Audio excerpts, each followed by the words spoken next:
News 4 Jax starts right now with a breaking news alert. Right now, severe thunderstorms just moved through our area. Several counties affected, including Duval, St. Johns, and Nassau. You're looking live at downtown Jacksonville, Jacksonville Beach, and St. Augustine, where some areas are getting some much-needed rain. But not everyone can say the same. Looking live at the radar, you can see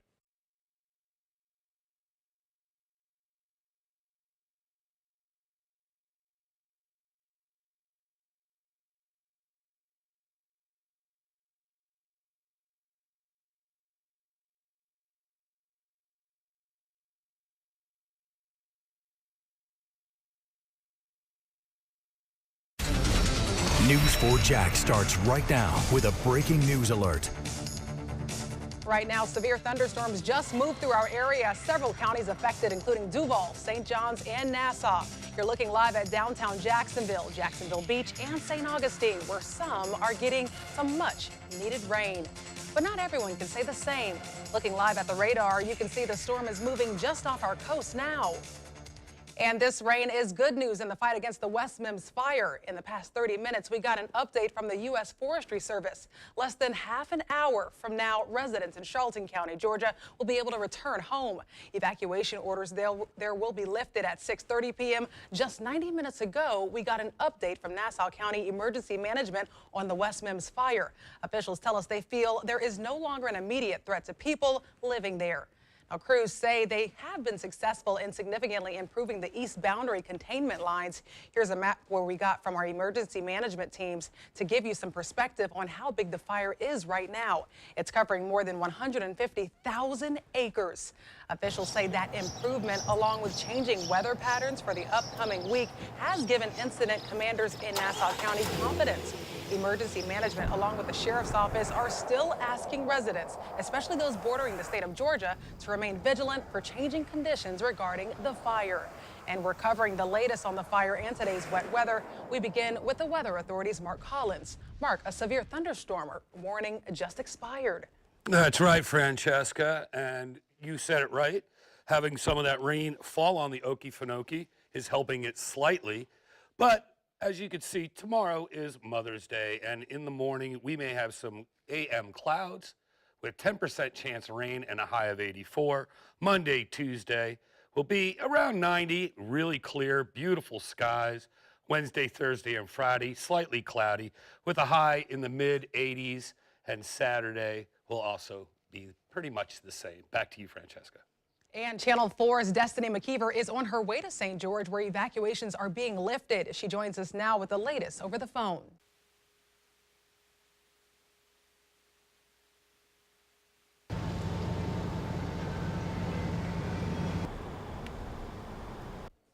And despite growing to more than 150,000 acres, the West Mims fire is now 16% contained. Channel 4's Chris Parento talked to a firefighter who says for the first time in a long time, they are optimistic with the progress crews have made over the last 2 days. Another day of unpredictability for the crews battling the West Mims fire.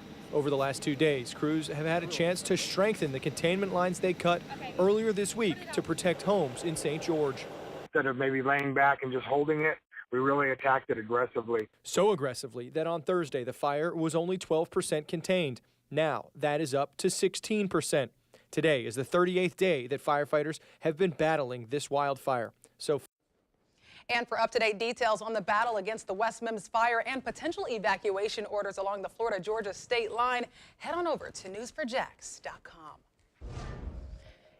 And breaking right now, News4Jax has just learned that North Korea launched a projectile early this morning. That's according to South Korean officials. It happened near Kaesong, close to the country's west coast, and details are still coming in. We'll update you as soon as we learn more. And on Monday, Duval County Public Schools will hold an emergency meeting to decide on a superintendent to replace Dr. Nikolai Vitti. He has just 8 days left here in Jacksonville. Vitti's last day is May 21st. At a special meeting last night, the Detroit Board of Education voted unanimously to execute its contract with Vitti. He will make $295,000 in his first 2 years in Detroit. His salary will increase in the following years. He's set to earn $322,000 in his 5th year. Now, in a statement coming directly from Dr. Nikolai Vitti, he writes, he is profoundly grateful to the DPSCD School Board for granting me the privilege, honor, and responsibility to lead the city's new school district. He, along with many board members, say this is bittersweet. And just last night, our Ethan Calloway spoke with board member Scott Shine, who says for him, the loss is personal. I'm very unhappy about it. I mean, one of the reasons I ran for this seat and got a position with the school board is to work with Dr. Vitti. And he's become a good friend. I think he's one of the most significant people that I've known in my life. And this, to me, is a big personal loss. So here's a look at the next steps in the search for a new superintendent. On Monday, the school board will hold a special meeting. That's when an interim superintendent will be named. And after that, the search for a superintendent will begin. The search could take some time. And when Vitti came to Duval County in 2012, it was almost a year-long process. Now, President Donald Trump promising quick action on finding a replacement for the former FBI director, James Comey. The process is going to run quickly because almost all of them are very well known. So, you know, they've been vetted over their lifetime, essentially. How soon the president's decision for a replacement could come. Plus, talking tournament traffic, what you need to know if you plan on heading to TPC Sawgrass tomorrow.